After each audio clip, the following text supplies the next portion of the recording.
Okay, good morning and welcome to the Minervini Private Access Trading Room. I'm Bob Weissman. If you can do a quick raising of your hand to let me know that you're hearing me loud and clear. Hope everybody enjoyed their weekend. And that looks great. Let's also welcome Mark Ritchie into the room. Good morning, Mark. Morning, Bob. Morning, everybody. If you could raise your hand, letting us know if you're hearing Mark loud and clear, which looks great. And then let's get started with today's session with Mark Minervini. Excuse me. All right. Good morning, everyone. Hope you had a great weekend. For those of you following me on Twitter, you know where I was. I was at the NASCAR race. I had a great time. Um, and my favorite driver won, Kyle Larson. Um, although I was invited by the owner of the team for AJ Allmendinger and SVG, so I was in their box making believe I was rooting for them. Anyway, any one of them won, I would have been happy. Let's see here. Looking at the market. So I talked about sentiment this last weekend and how we see the volatility. There's a couple ways we measure sentiment. One is by looking at surveys, what people are saying.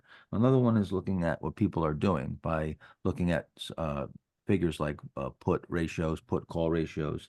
And another is by the volatility, the market itself. And the volatility right now, the sentiment on the surveys is a little bit elevated, but still room for some upside. And put volume is the same, where we're not at those extreme levels where we'd be too complacent. Volatility, on the other hand, though, is very interesting and somewhat strange, where you've got this volatility that's elevated. And you should take a look at my last tweet just a few minutes ago. Or look at watch the video this weekend. Volatility is at levels where you normally see corrections, where you'd be bottoming from. And what that's showing is that we've got a wall of worry in place, and that there's now the problem with that is that we've seen some of that volatility leak over into some of our stocks, and that's what we don't want, of course. But it's been somewhat manageable. This has been, that's why I think, I keep saying that if it's an easy dollar environment, when you look at the results, that we have a lot of stocks that are up and on balance, definitely, making some money here on, at least on the open positions. It's with an asterisk that it's been a very selective and a little bit of a volatile market. Right now, we're seeing some slowing in the economy, but there's still some signs of subtle inflation or stubborn inflation, and that's a good mix. That's a good mix where we have worry. We have a worry over the election, over whether we're going to have a recession or not. We have stocks setting up, and we have the Goldilocks economy. That's actually a good mix here. But I think we can't get complacent, and you need to, when stocks get extended, start selling them into strength. Get something like just look at a few of these. And I think where we are right now, too, is we've gotten a lot of stocks that have broken out and have made moves, like something like a TGLS. This is a stock I'm looking to sell into strength. EAT, I pointed out this morning how we're coming off that second natural reaction now. Swing trading, normally what we look for is to go through a few natural reactions and then sell into strength. So you broke out here, you came out of a nice size base, nice little VCP, pulled back, natural reaction, tennis ball action. Okay, you get another little natural reaction here, two or three natural reactions. And as a swing trader, I'm usually looking to sell right into that strength, up 18, right now almost 20% on EAT, on TGLS, up 22%. Those are nice swing moves. Recently, Uber, of course. We bought it down here, went through that pullback. Now you get the recent news with Tesla, and you get a big move, nice opportunity to lighten up or sell into that strength. I think it was up almost 20%. Now we're up about 17% now. See some of these names, NMM. Again, broke out, nice VCP. Here's first natural reaction. You're going through a second natural reaction here now. So either you're a short-term trader, you're selling to that first move, or maybe you're going through one or two, or maybe even three natural reactions and selling at the strength. So we've seen a number of these NOW, CPAY. CPA has not yet even pulled back yet through that first natural reaction, except for one day here. So you've got those sort of the halves that have already happened. And then you've got some names that are sort of in between. They're not as big gains like an LDOS going through a natural reaction. Ryan acting really, really well. Had this one day, but this would, definitely be viewed as a natural reaction. And then you got some that haven't moved much yet. Maybe like an SG, which again, we're up a little bit because we bought it a little bit lower and pulled back by something like a CORZ, again, up a little bit, 5-6%, but hasn't made a really big gain. And then we've got some of the other names that maybe aren't up even as much, like a Goldman Sachs going into earnings, GLW only up 2 or 3%, haven't really made moves yet. So I think a lot of stocks have already moved. And our list has dwindled compared to what it was last week. We may get some more setups here, but now it's sort of sit and wait with the positions you should have already ramped up. Like I said, we ramped up in the Minervini Select portfolio. I'm not totally stoked with the type of mix that we have, position sizing and so forth. I'd rather be more equally weighted across the board and not kind of play favorites.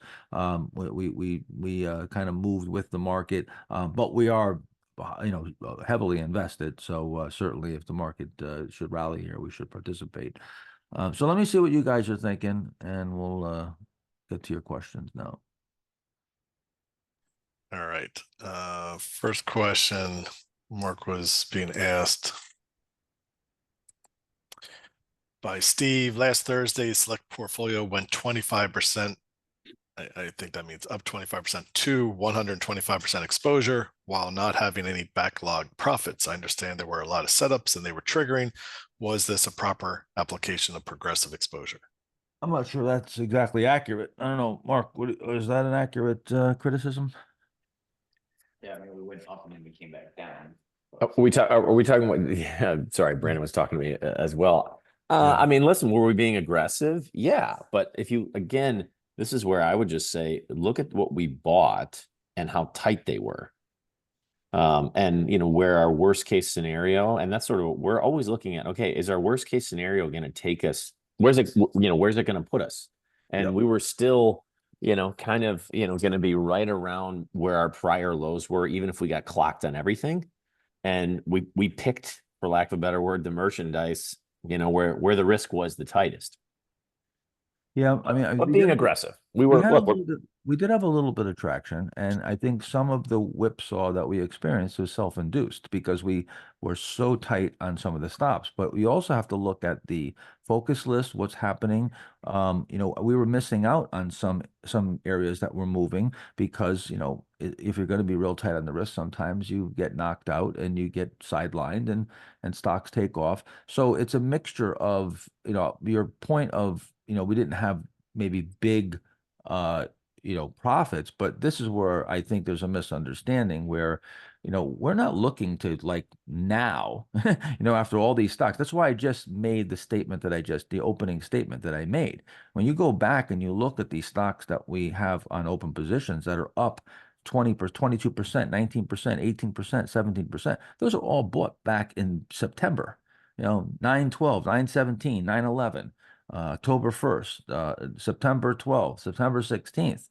So it's been a while, so we're not waiting until we get we're moving pretty quickly. And I think that's one of the things that a lot of people misunderstand with progressive exposure. They feel like you got to have all this big traction before you get aggressive. Then you're late, Now, with what we did, I think, like I said, I think some of it was self-induced, but we saw where some of the names that we got stopped out of came ripping right back, and things were still working. The market was still working, and the open positions were holding up pretty well. And to Mark's point, and Brandon, we is always calculating, what's our worst case scenario. We were, I just said, look, where are we if we get knocked out of everything? If we go real aggressive here, it's like, well, we're just going to be right back where we were. We're really not going to lose anything more than where we already were. Okay, great. That's a great reward to risk, decision. So we made up for that by keeping, the risk really tight. All right. Similar question being asked by Tim, which is, yeah. And I should also just add, Mark, real quick, because the question was asked, any backlog profits? Mark doesn't always require to have the profits realized, so to speak. Nope. It can be No. open positions that are profitable that Now, he's let me leaning explain. against. Yeah, that's a good point, Bob. Let me explain why. Because there's times where we just don't get it right. You know, we're not in the names, but we see a lot of names working. Maybe we're just overly conservative and we're saying, you know what, we're going to wait. We're not comfortable right now, so we wait and we watch. Now, a whole bunch of stocks. You see, we had a focus list, a bazillion names on the focus list. You know, weeks and weeks of these big focus lists, names breaking out.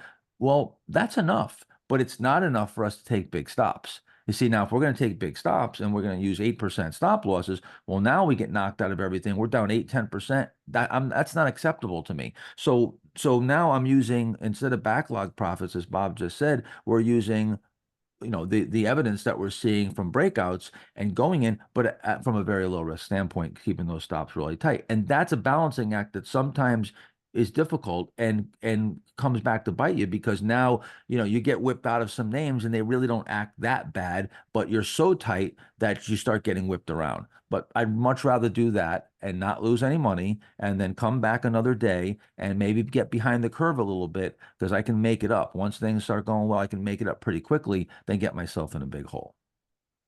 So the question is, there have been a lot of stocks breaking out last week, and I feel like I have too many positions. Any suggestions on how to cut back on my positions? Most of my stocks are doing well, but I feel Yeah. like a kid in a candy store at this opportunity. And he said, he's citing that you have said that your best years have come from having just 4 stocks. So he's trying to narrow his list down.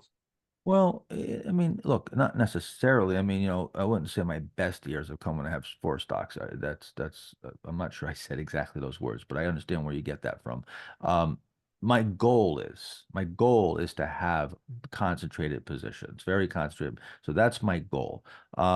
It happens in different ways. Sometimes there's a lot of trading. Sometimes you're holding positions longer. Sometimes they're really big positions, very concentrated, and other times you're a bit more diversified. But to answer your question, you know, you really at this point, I think just enjoy the ride, sell into strength, and maybe, you know, start concentrating. You know, maybe in the newer positions you can concentrate.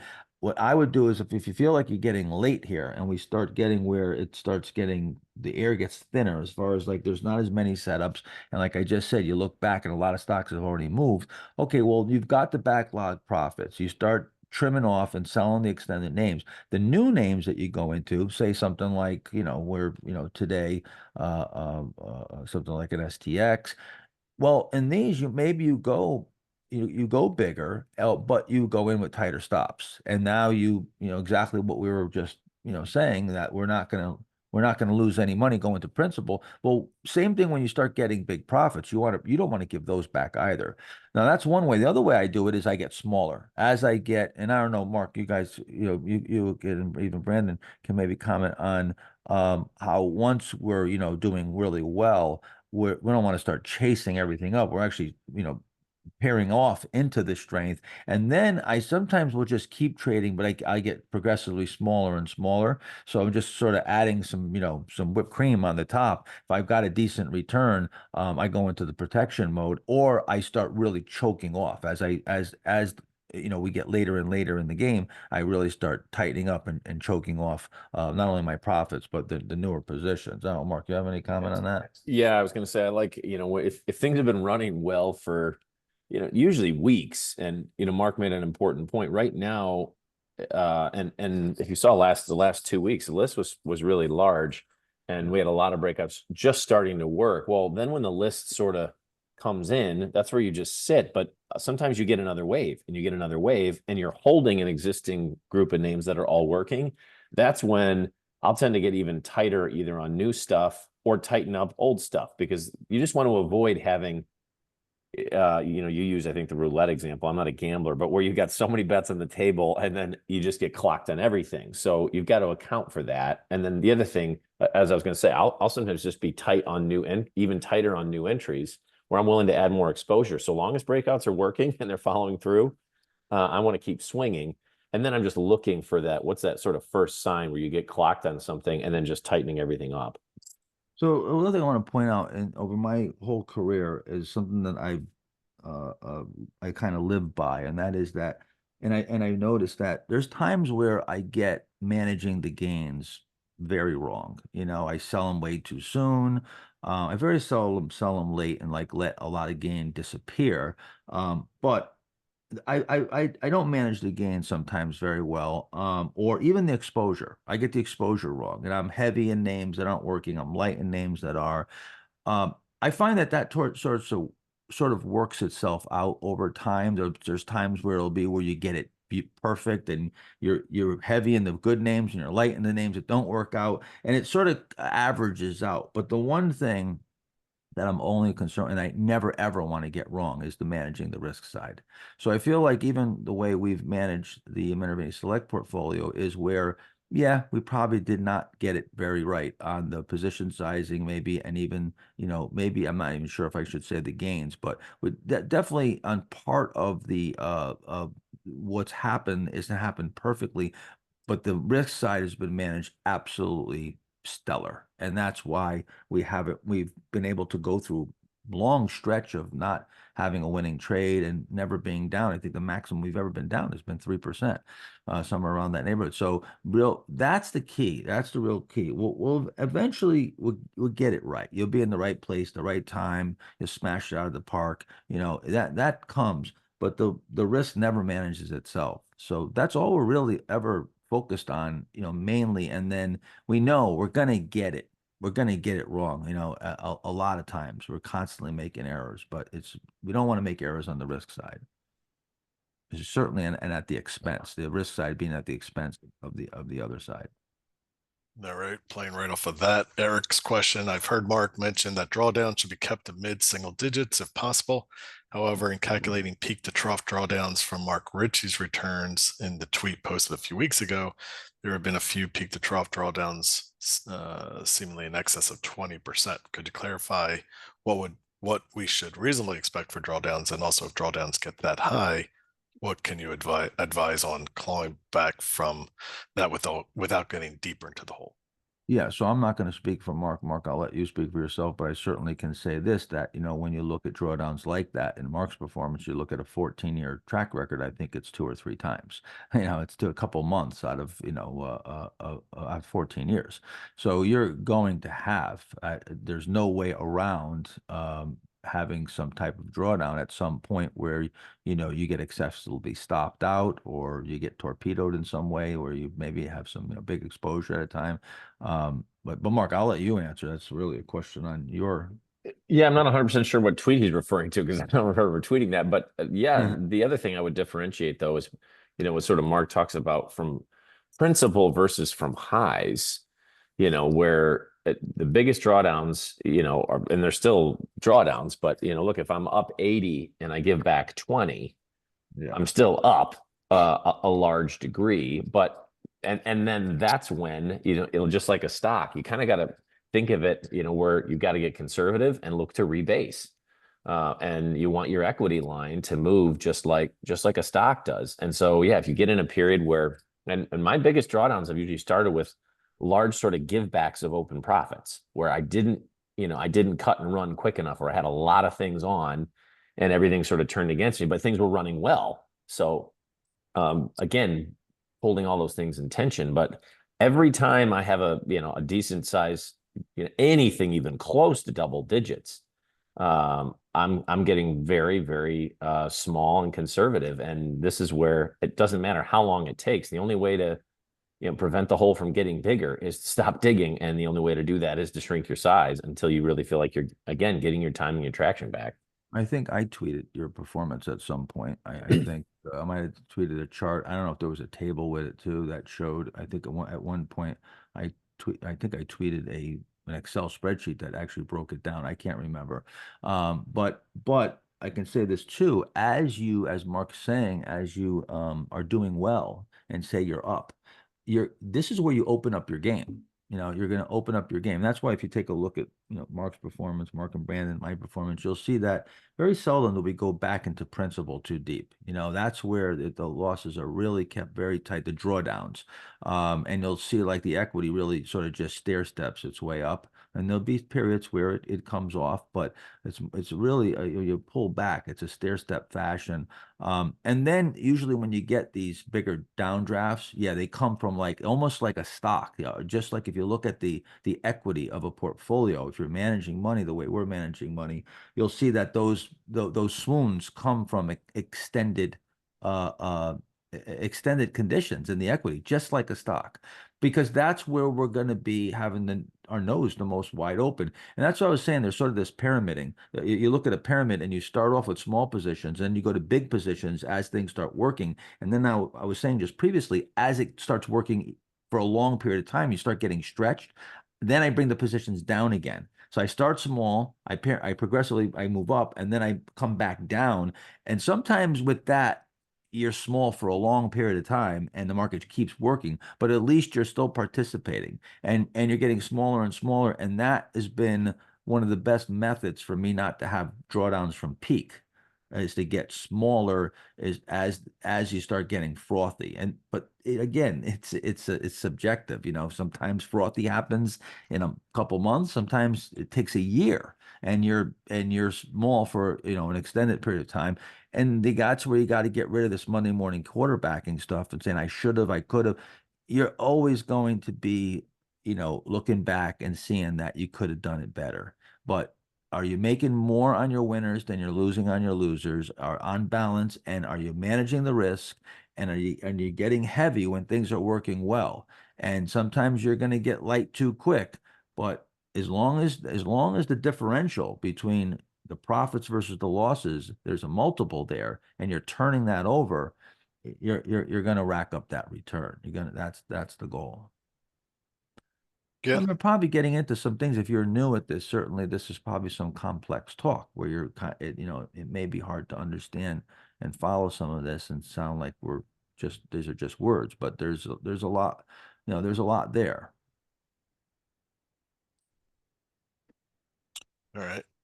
Question from George: was PTNG Bible today at just over the high of the 9th? TTNG is not coming up. Peter Thomas. sorry. Peter Thomas, Nancy George. Let's see, invalid symbol also. Peter Thomas, Nancy George. PTNG, invalid symbol. PT. Yeah.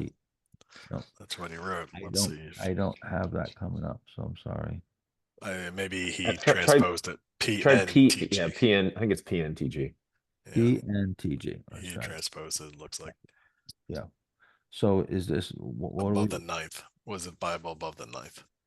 Yeah, right there. I mean, not for me. This isn't real. Look, I mean, it's a couple weeks. It's not a power play. I don't think it is, at least. No, not a power play. I wouldn't buy it, but I see what you're doing. You're buying as it turns up. If you're going to buy a pullback, this is how I would buy it. As it turns up, you go through a pivot, but not one that I would be interested in. This, and obviously this hasn't made focus list, so we're not even looking at it. Was Wing, WING, Bible above Friday's high, which it technically did take out this morning? I don't think so. See, here, this was setting up pretty nice right here, but then this got abnormal. This is a little bit too much, and I think this needs more time. So I'd rather see this spend a bit more time. Maybe if we can tighten up here, go inside, and even then you'd get some type of little bottom fishing pivot here, and I'll use some imagination. Let's just say maybe it went out inside for a day, came up, and we say, okay, a little pullback buy here. I'd probably just start a position there, maybe a quarter, because this could very easily still go through a whole nother iteration, run up and still build a right side here and tighten up. It might even, maybe even take a little longer, and it could very easily look like this and take 2-3 weeks before it's set up. So I wouldn't get too aggressive right here, because it didn't, it was acting pretty good. Right here was that short pivot. I think we played this over here, and then it shook out. That was pretty much normal. That could happen. Then I was, looking for it to reset. It only paused for a day. Okay, well, that's saying, hey, it's pretty strong. Runs right up the right side. Now this is sort of game time. This is where it needed to set up, tighten up, and then go from here, and I'd probably be right back in it. But it didn't. It came off here, and it started correcting a little bit too much. That's okay. It may take a little more time, but now I got to give it a bit more time. It looks like there's some supply there. Okay.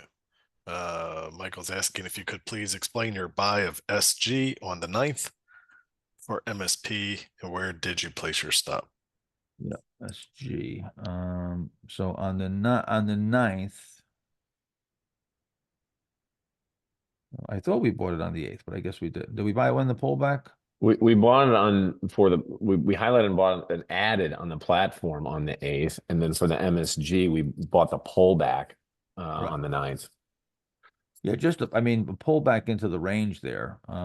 Looking at it as, I thought this was a really solid breakout. And so we didn't want to miss it, because we didn't buy it on the breakout. So just got it as it started pulling back there, and then it pulled back another day. I think we highlighted it as potential pullback buy, or I think we actually said you can buy the pullback if you hadn't bought it there. So this pullback was very natural.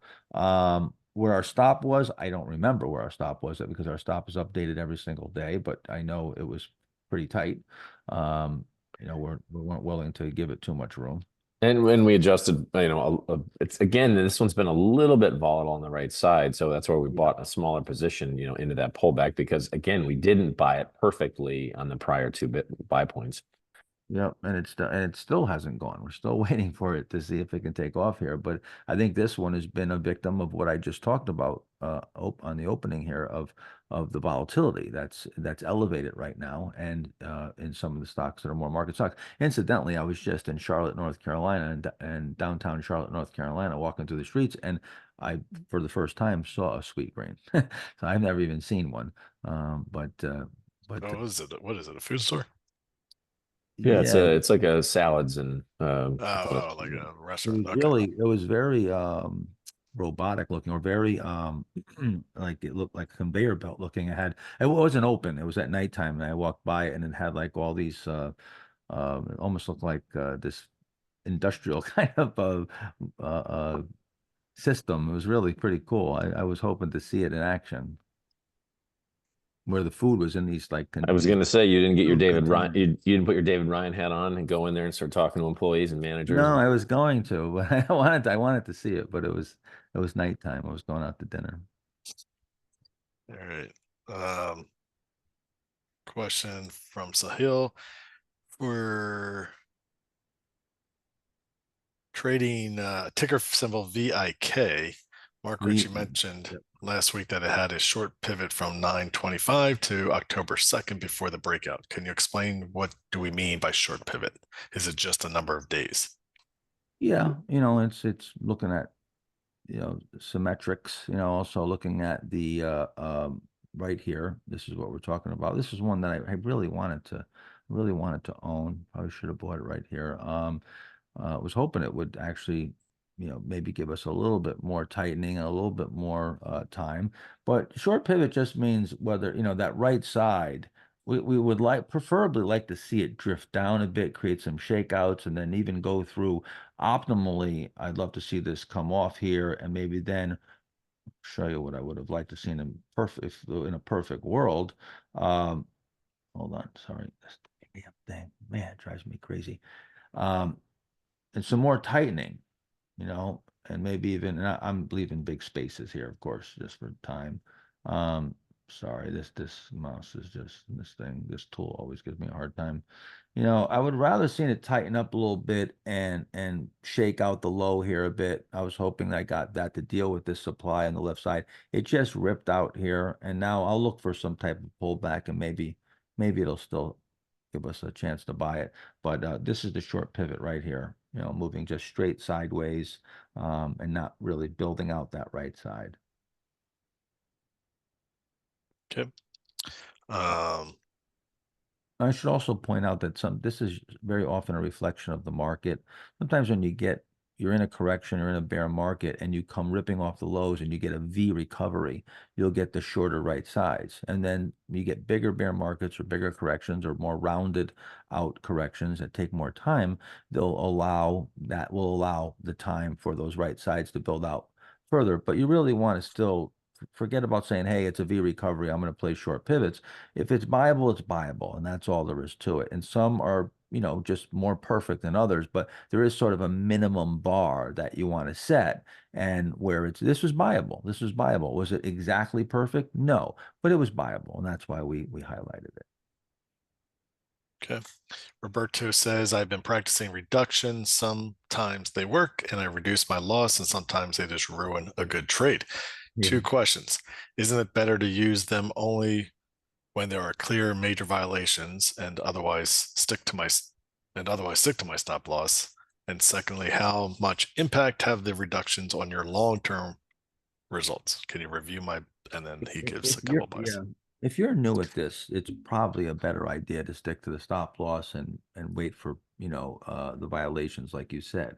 If someone like, Mark, Richie, and Brandon, and myself, and William O'Neill, and, who knows, Paul Tudor Jones, or somebody who, is really, really seasoned, I think we have a certain ticker sense, and it's more about staying in an environment or a comfort zone that we, are comfortable with. And that comfort, I often say, when you first start doing this, you should be buying when you're scared to death and selling when you're happy. At some point, when you get really good at that, it sort of flips. And when you're scared to death, you should be scared, because now you've got some expertise, and when the hairs in the back of my neck stand up, I know it may not work out. It may, I may be feeling like there's a big correction coming. It doesn't happen, but I know when risk is elevated, and I know when things are going really well and when they're going too well, to a certain degree. I have, that ticker sense, if you will. So, but I think if you're new at this, you should try to keep it, more on the mechanical side. But here's the thing. You still have to sell down to the sleeping point, as Bob called it, Pillow factor. the pillow factor. You've got to stay in your own. You have to trade within your own risk tolerance. And sometimes you do things and you don't think about the risk. You go in there and things are going well and you start buying. And then you go, holy crap, I'm up here, 120% invested, and things start moving against you, and you see this big loss piling up, and it's too much. You backed yourself into a corner where you took on too much. And it's okay, if you pare it back and then everything takes off and you would have made a bunch of money, but you need to, if it went the other way, it'd been a different story, right? So we could always look in hindsight, but you got to managing risk happens in real time. Managing your emotions happens in real time. Your risk tolerance is something that happens in real time. And if you don't manage your risk tolerance, eventually it bites you, and it'll bite you hard, and then you lose your confidence, and then you really start making bad decisions and not trading aggressive when you should, and all kinds of bad things happen when you lose your confidence. So protecting your confidence is really important, and sometimes that means you pare back the positions because you just don't like what you're seeing. Good. Just publishing that did not get posted this morning. The Goldman Sachs earnings is tomorrow morning before the open. So today, before the close, you'll want to make a decision on that.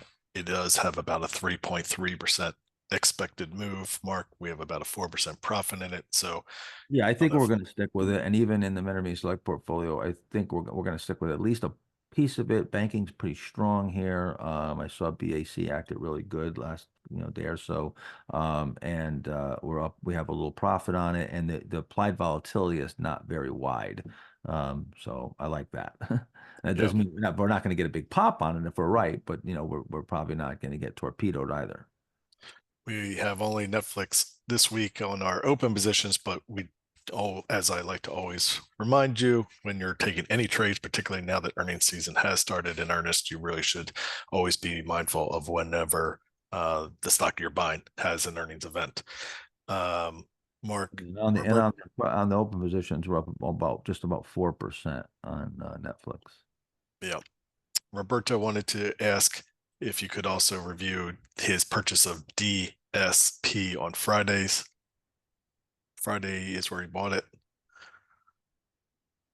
So yeah, so Friday was the pullback buy, and today you're getting the breakout. I mean, it's fine if you're using a pullback buy. You know, it's clearly, you know, again, you can see, and it's funny how it's, you know, it's squatting here because you can see you got a little sell off here, squat, reversal, squat, squat, squat, you know, big sell off right here. You know, you could very clearly delineate right where it's tightening up and that pivot where it's trying to digest this supply. You could very clearly see where that supply is. See, that's your line of this is, and again, we talked about this last week. I made a comment that I think is really important. Your line of most resistance becomes your line of least resistance. All right. This is so this right now, this is your line of most resistance. But if and when this supply is digested, okay, and this is something we'll get into more deeply in the Master Trader program. We get into this stuff pretty deep. If in fact we've got a bigger, longer term appetite for this stock and the shorter term supply, these shorter term sellers are absorbed, now this line of most resistance becomes your line of least resistance. And that's why stocks shoot out of these tight formations. Now, when they get very tight, when they go through that VCP, and that's why we use VCPs exclusively, because that is giving us the indication. Now, the VCP though needs to be used with a stock that's in an uptrend, because the uptrend is telling us that we've got a bigger appetite for the stock, and the shorter term supply is what we need to get through for that bigger appetite. Then, and now, what? Just think about it. If you've got big buyers, and the supply goes away, now you've got big demand, small supply. What does that mean? Supply demand imbalance. That's what makes the stock explode very, very quickly out of there. And that's where you'll get. And now, whether it's going to continue and sellers are going to come out of the woodwork, you don't know. You don't know. But that's how we get a nice, you know, move out of that tight area, or why it happens. It's not the effect. It's not the cause. It's the effect. It's the effect of a greater supply demand picture that's taken place. Also asking his purchase of SPRY on Friday. Yeah, again, you're using the pullback buy. You're buying it as it starts turning up, which there's nothing wrong with that. That's exactly how you should be doing it, you know. And again, you know, here it's going to come up to these old highs. This is where you don't have a lot of supply, but you have a little bit, and this could very easily pause this stock out for a little bit. And then if it can tighten up, come out of there, that'll give you that indication that that supply has been worked through. And again, it doesn't guarantee that it's, you know, more sellers aren't going to come, but it is telling you that at this particular point, the supply has stopped coming to market. And that's where we want to be buying. We want to be buying when supply is low. There's not a lot of supply, because when there's low supply, then even a small amount of demand can move the stock up. Okay. Nicholas is asking his purchase of ITRI on the 11th, Friday, as a pullback buy, and is PSFE a valid load sheet? So, okay, I'm not sure. He didn't have the question. He just says he bought ITRI on the 11th as a pullback buy. We went on a pullback buy on the 7th, I believe, right here. And then you had, yeah. And so that was the first pullback buy there. And then you set up here, and then you broke out. Then you had a breakout day 2 days later. And sometimes what will happen is you'll get a day or two, you know, you undercut a low, and it creates a real short-term shakeout. So I try not to, you know, from swing trading, I would try not to sell on that and give it a day or two. And sure enough, it broke out there. Then you pulled back another day. Again, it took out that low. Very, very short-term traders will, you know, use the day's low. And then you got that other pullback buy set up. So, I mean, that was fine. Like, you could have very easily, this would be a situation where, you know, maybe buy some here on the breakout, finish up the position, or if you had not, You could build into it and maybe buy a little more on this pullback buy if you really loved it, or at least on this breakout today. I would be the final stage at which I would add would be today. But that's you know, nothing wrong with that buy. Okay. Then he was asking, is PSFE a valid low cheat? No, not really. This is just a pullback. This is not a valid low cheat. I mean, you can, you know, I would call it a bottom fishing type pivot where, you know, you did stabilize a bit here. And that would be on the 11th. I don't know if that's what I can't remember if he said the 11th, but, you know, moving there, maybe you can start some there, but this would be more a bottom fishing pivot. Now, sometimes a bottom fishing pivot, you know, it is a low cheat, you know, it'll be a low cheat and I'll say this is a low cheat, bottom fishing pivot. There's other times where you just say to pull back maybe to the 50-day, you sort of consolidate a bit. I wouldn't necessarily call this a low cheat. But again, we're getting into semantics here, and it's a little subjective when you start getting into these bottom fishing low cheats. Okay. But the right idea, the right idea. Tom is saying for the better part of a year, he's been day trading breakouts, which serves me well and allows me to chip up when market conditions improve, like now, and it's time to swing. I struggle making that transition back to swing trading. The fear of another squat or pivot failure creeps in, and I convince myself just to take the quick money and run. How can I become better at this transition? Yep. I would say, you know, partial trade out the portion of it, maybe even a large portion of it, and then swing trade with a very small leftover position. Maybe even sell 90% of the position. So if you're short-term trading, let's just say your average gain is, I don't know, 4 or 5%, you know, 3, 4, 5%, you sell it all, you know, and your stop obviously needs to be smaller than that, or you have to have a high batting average, of course, to if the stop's larger. And then you've got this 10% position, or maybe even you sell 75% of it. You know, you reduce a couple times, half, and now you got 25% left over, and then swing trade that. And open it up, because now you're dealing with profits, you finance your risk, and you don't get in any trouble. So that's the way I would do it. And you day trade out the losses and you swing trade the gains. Okay. Mark bought both GLW and VRNS along with the platform on the 9th. Is a breakout above the 9th high a good place to add for GLW?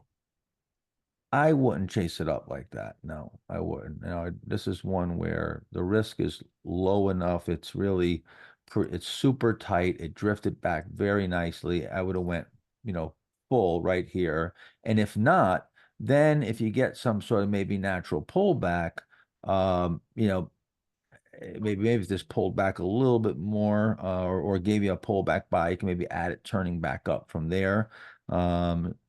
But I wouldn't chase it up. I mean, you could, but I don't want to run my average cost up. Now when I'm up, and I don't know what that'll exactly be, but maybe let's just call it 8 or 10%. You know, I don't want to really chase stocks up and start adding to them when they're up 10% or 8 or 10% from my purchase price.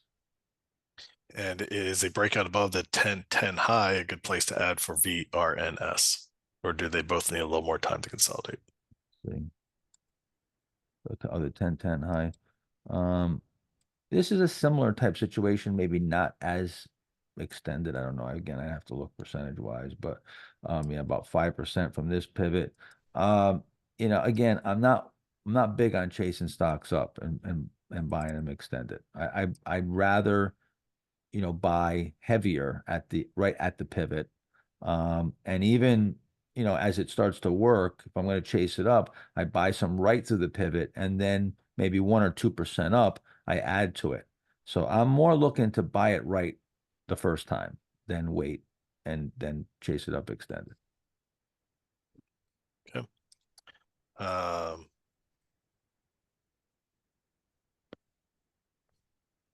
A rule current phase is it coincident phase or confirming phase of stock setups? Hold on, just my system just went a hiccup there. What is the symbol? Well, he's asking on the market, is the current phase, is it the coincident phase or the confirming phase of stock setups? The coincident phase that has nothing to do with the current market. It has to do with an individual stock. individual stocks versus the market. So that the question is just completely misaligned. I can't answer that question. It doesn't make any sense. Yeah. Yeah. Um, think you understand. I don't think you understand what those in and out of phase concepts mean. And I'd have to kind of do drawings and stuff to show that, I think, right now. So yeah, that's a very deep discussion that we do go through at the Master Trader Program, explaining when markets are bottoming type of activity. Yeah. Can you explain the reasoning for Ali on the focus list? I'm having a little hard time understanding the buy and stop points. Stefan is asking. We didn't say there's a buy and stop point, so you would have a hard time with that. A focus list doesn't mean there's a buy point. I mean, you guys gotta, maybe you're new and you don't have the history behind it, but if you've been with us for any length of time, you should know that focus lists are stocks that are either set up and ready to be bought, or we feel can be set up within the week. So we're at Monday right now, right? Okay, so let me ask you a question. Let's just say this stock, whoops. Let's pan this out a little bit. Let's use a little imagination. Let's just say this stock did this. Okay, this week. Would that then be buyable? Yeah, absolutely. Right? Because now you got a little low cheat here. And I could start buying it right here, right through here. I could start buying that. So this could be set up. Now, I probably wouldn't get aggressive. It's going into some supply. What's that? Keep in mind, I was gonna say, keep in mind, Mark, we didn't know what today, today's action isn't helping, where we're posting this, ahead of while the stock was still, sort of inside today. Today's action. Absolutely. I'm just making that point too. Yeah, it's still okay, but we didn't know today's action. It was prior to the open. Yep. A little higher in the range here, but this would be fine. And if this happened a little bit higher, it would be even better. Let's just say, I'll start over here. Now, let's say it rallied a bit more and it came ripping back here and even came all the way up here, and then pulled back for a few days. How many days is that? 1, 2, 3, 4, 5. And set up. I'd be buying it. I'd be buying the stock right here. So this could be set up this week. This right now on the right side is still natural. It's still going through the VCP iterations. It's going through the tightenings. Right now, this would be your second tightening. Let's take all this away again. All right, we would be right here. This is your first right here, where it's come off about 18 or 19%, about 18%. Now it's come off here. So about, we'll call it 10%, right around 10%, 9 point something percent. So it's still a little loose, right? So a little loose. So if it can tighten up a bit more, and it did what I just said, and we did something like this, we come through this little low cheat right here, this little cheat area. Well, now that next iteration would be, would be about 3 or 4%. Call it, we'll even put it here and call it 4 or 5%. See, it's buyable now. Now you've got, and look, it's exactly what I say. You read my books, they about have themselves. Not perfectly, sometimes it's 1/3, but you're about 18, 19%. Now you're 10. It's about half of the 18%. Now you're 4 or 5%. It's half of the 10%. So a perfect order. This is exactly how I would be looking for it to set up. So that's why it's on focus list. Okay. Matthew, would you please rate his buy of MPWR on the 9th? MP, yeah, MPWR. That's monolithic on the 9th. So let's see here. Hold on a second. Let me just get my pointer back. The 9th is right here. Again, well, half position there with a stop of 905. Yeah, that's fine. I think now you got to watch this maybe a couple of days, and then it comes out here. Now you've got that final, again, here's the tightenings, right? Let's look at this, right here. Comes off about 17%. It's off here, 8% or so. Here's about 4%. And now it gets even tighter here. This is just about 3%. See again, see the tightenings? So let me take that out, clean that up. So now I would look to add to this position. If you did half position here on the pullback buy, I would look to see if it could stay tight and improve. And then it breaks out, it takes out this supply, right? You draw a line right across here. There's where your line of least resistance is. There's where your line of most resistance is right now, which as it tightens up and that volume comes down, that supply stops coming to market, that's where it should turn into a line of least resistance and then punch through there and you can get a strong breakout. Then see from there, now that you know that, you have those reference points, you know that, okay, well, this supply, this has gone through these iterations, the iterations, the volume has come down. Well, this means that supply stopped coming to market. That's not a guess. That's a fact. Okay, supply has stopped coming to market. It is indeed has low supply. That doesn't mean there aren't sellers waiting in the wings somewhere. But that's where then the breakout fills out that story. Now it breaks out, and if indeed this is true, that stock should not come back much. The reaction should be normal, and it should take off. And that's why we want to be at a profit right away. That's our goal. So now you see, now we know through all this. Now we're on the proverbial at the proverbial train station at the dock, and we know the 6:05 is supposed to come in at 6:05. And if it doesn't come in till 6:30, we know something's wrong. And if it comes in at 7 o'clock, it's even more of a higher probability that something's wrong. If it comes in at 10 o'clock, we really know something's wrong, right? So now we know what to expect. And that's all you need to do to trade stocks is to know what to expect, what's normal and abnormal. And then you make your adjustments based on that. All right. Gabri, still having a problem understanding the exact value placed buy orders. I was literally staring at MSGE, ready to buy it on the 9th. In 1 second, it jumped up over the buy point. You did not want to chase it beyond that. But how do you get in?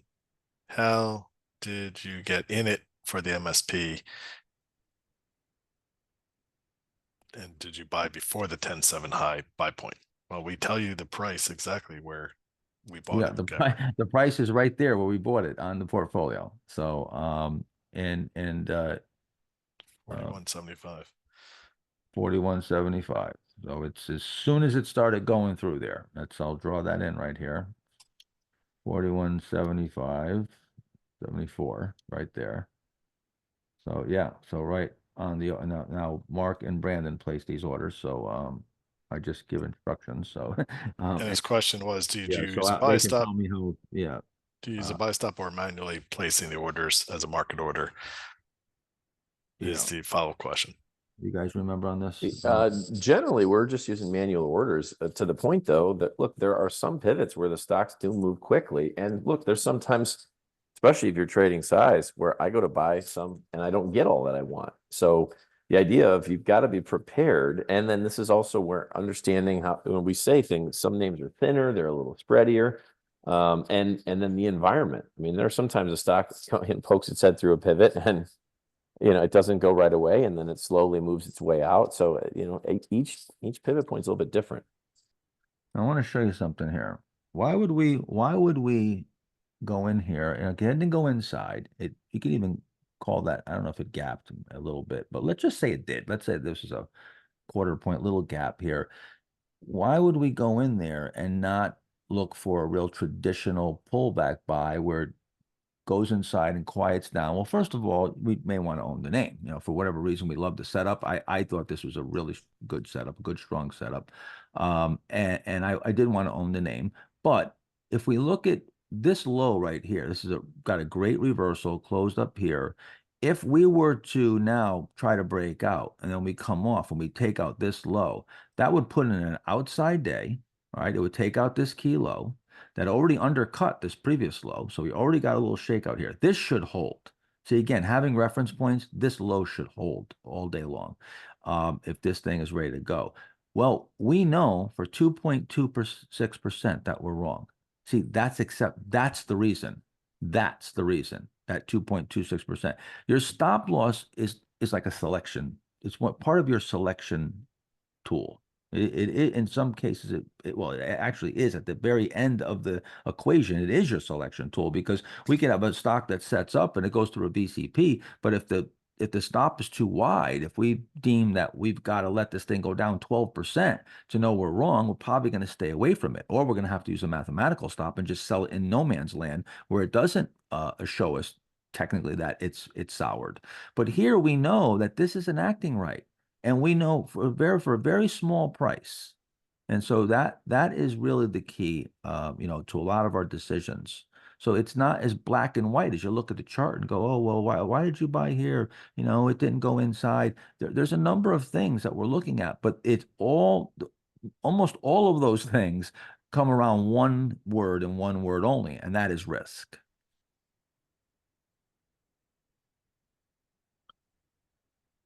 All right. I don't know what the heck if I answered the original question, by the way. Yeah, just a I do matter that of, all the time. What was the just- original question? Let's go back to the original question. But it's just he was saying he was staring at MSGE, ready to buy it on the 9th. It took And off, right? And then 1 second it jumped over the buy point and he didn't want to chase it. And I want to go back to what Mark said. There's times where we're trading much larger than the Minervini Select portfolio, which is a relatively small amount of money. With my own amount of personal buying power, Mark and Brandon, they've got buying power in excess of $100 million. I have buying power in excess of $100 million. I mean, we've got basically, running little funds here if we want to put all that into play. And so we can't buy, if we can't chase a breakout. We're not going to be able to buy a breakout and fill an order of 30, 40, 50,000 shares. It's not going to happen. So, you should have that problem though. Some of you are just starting and maybe you're trading 50,000, 100,000, whatever it is, 10,000, 500,000, whatever it may be. Sure, your goal is to grow that. And at some point, you'll have a liquidity issue, and then there'll be another learning curve. There's a whole new learning curve, and that is how to trade size. But we should all have that problem. We're blessed to have that problem. That's a good reminder. All right. Timothy bought STX on September 18th.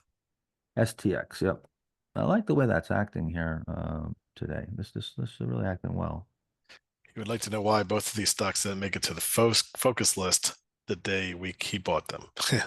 So Yeah. September 18th. September 18th, back here. Yeah, it was a little volatile right here. I can't remember why. Going into some supply, there's some pretty heavy supply here. If you go right across here, you'll see short term, there's really quite a bit of supply here. It sold off real hard here. Then it sort of just wedged its way right back. It was coming right back where it seemed like it really was running into some trouble. I wanted a little more proof. I just wanted to see this thing hold up a bit more. You had this big reversal here. I wanted to get up closer to this. So then once I was buying it, if it's set up like I was expecting somewhere through here, where it's actually setting up a little bit higher, which is even better. Some people find that strange that you want to pay a higher price, but yeah, I want it setting up closer to here, because now here, look, where we're buying it here, it only traded 1 day above that level. Okay, that's only it. And so now a lot of that supply is below this line of resistance, right? So again, we're looking to form the line of least resistance. We want the line of most resistance to become the line of least resistance. And the way that works is that we need to clear supply out. So that was what was bothering me. And I wanted to get a little more proof. That's all. See, I'm completely unconcerned with buying low. I could care less where I buy. I just want to buy lower than I sell. So like, it doesn't bother me that if two pivots, there's a low cheat and a cheat, and then I buy at the handle, it doesn't bother me that I didn't buy it there. If I didn't buy it there, there's a reason why, whether I just didn't want to take on the risk at that point, didn't have the traction, I didn't like the technicals that was going into supply, I wanted to wait for more confirmation, whatever it is, I have a reason. So I don't care. I'm not looking back on Monday morning quarterback going, oh, I should have bought there.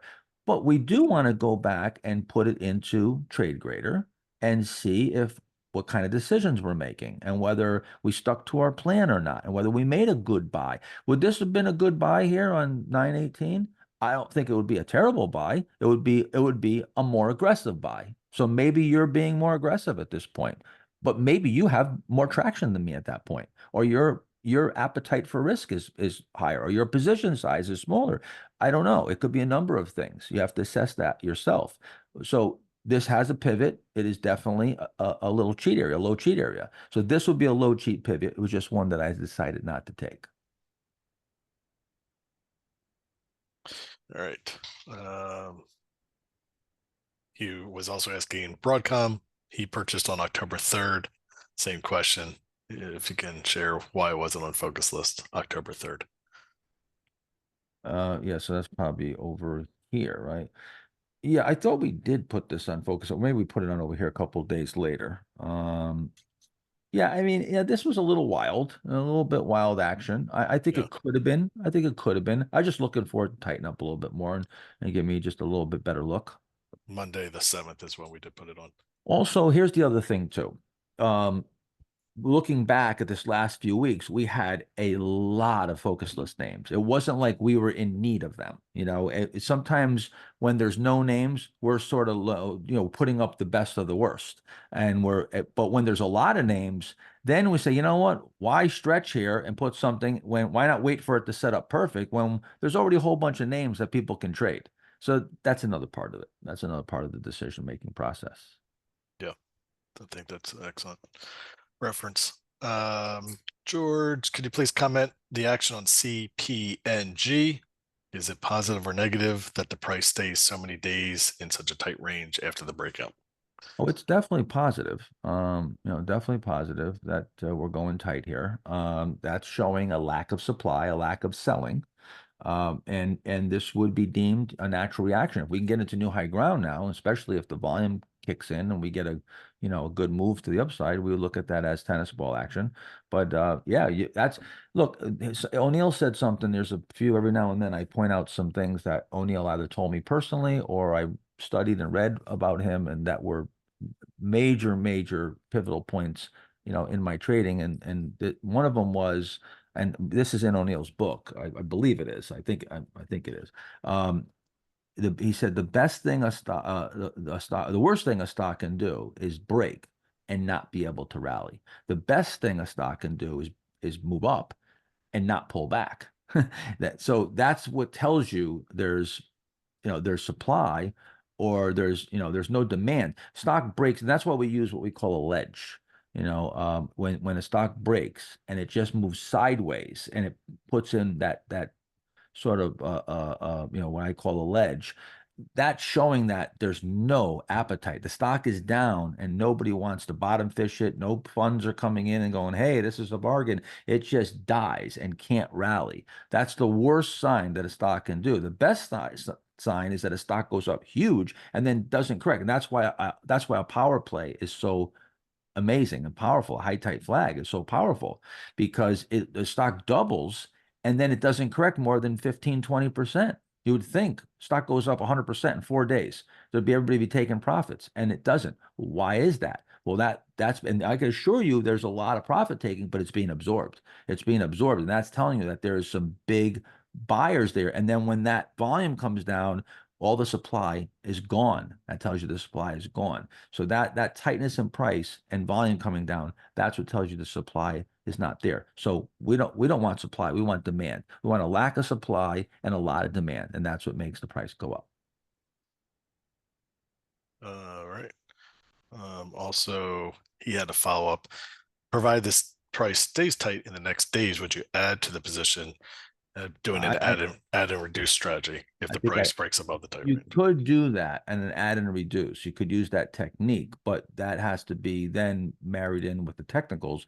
And I wouldn't chase an extended stock with an add and reduce. The way I use, and again, some of you might be hearing the words add and reduce and going, what the heck's an add and reduce? Well, this is a money management technique where you add shares, but you reduce your risk because you move your stop up on the new shares, and the old shares become a backstop and the new shares become a stop loss.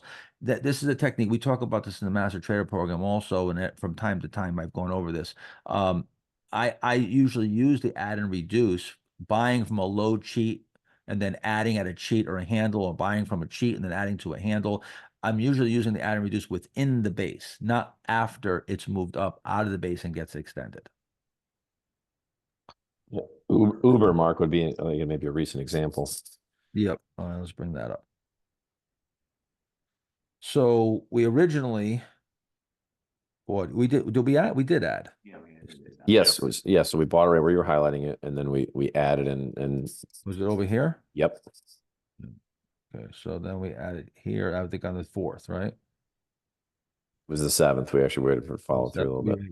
Okay, yeah. So let's show you an add and reduce right here. This is kind of a textbook add and reduce as far as the progression of it. So we originally buy some here. Now the stock breaks out, moves back, and we add at a higher price here, but we move the stop up. So now what was originally a stop, I believe it was down below this low. Now that stop gets moved up. I think we then moved it up somewhere around the 200-day. That stop becomes a backstop on the original or a tightened stop, and the new stop loss becomes a stop loss on the new shares. So now we've actually added size, but because we moved the stop up, we actually reduced the risk. So there's actually less risk, or sometimes we maintain the same risk. That's a win too. If we can maintain, we take a quarter position or a half a position, and we have X amount of risk, and then we can double that position with the same risk. Oh, I take that all day long, right? Yep. And sometimes what we'll do is we'll double the position and actually have less risk. We'll have the risk and double the position. So that's the add and reduce. Now you run up here, and we can sell some off, we can finance our stop, and now free roll. And I want to add this whole principle, especially if you're new, is just a bedrock of getting really super performance. But the other point which Mark was making on the other one, where this is still within the base when we're doing the add and reduce. Yes, it's low in the base, actually. Exactly. Which just gives you more opportunity for asymmetry, and then look what we have. But now your question is like, let's say, it moves sideways here, and then you're saying, okay, would you add and reduce here? It comes out here. No, unless this was a power play. Sometimes you come out of a base, and then it morphs into a power play. It doubles. A lot of times will happen with IPOs. I know I'm giving you guys a lot today, and we're gonna end on this soon. Sometimes, let's say this is an IPO base. This is the first base after an IPO. Let's just say it went IPO here. This is your first big base.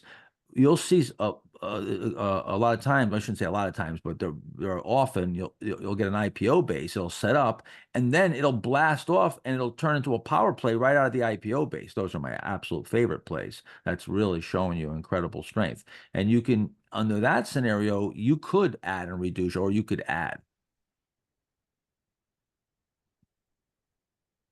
Yeah, I think it's an obvious opportunity just to tease that this is the level of detail and theory and instruction that Mark goes through at the Master Trader program, which is coming up in just 3 weeks. And always the most exciting time of the year for me, as even though I've been through 15 of them. It's unbelievable. Yeah, it is. So now let me just say fun. something. Yeah, let me say something real quick. Sorry to interrupt, Bob, but I just want to say one thing real quick about the Master Trader program. The Master Trader program, what differs is that, here we're actually doing things on a daily basis, and you over time you get a lot of what's at the Master Trader program. Certainly not everything. We don't talk as much about fundamentals here, but the Master Trader program is in a chronological order. It really starts from the very beginning and just takes you through everything in deep detail. And of course, with the examples, and you can take notes, and it really just gives you sort of a PhD in this. And then when we're doing this, we're talking the same language. That's why we find when people take the Master Trader program, then they come on this, they do much better because they're able to understand. I got a call coming in. I gotta go. I'm sorry, but I gotta. Okay. Yeah. All right, Mark, we'll wrap it up here. Yeah, we've been So waiting with- for this all morning. Sorry. With that, please stay tuned to the live stream for real-time alerts.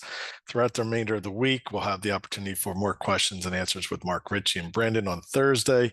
Remember, we do have earnings tomorrow for Goldman Sachs, which, as you just already heard Mark note, that we're looking to keep that. But Netflix will be on Thursday after the close. Stay tuned. And pay attention to any stocks that you own for earnings coming up. We're getting right into the heart of earnings season. Today's replay will be posted within the next few minutes.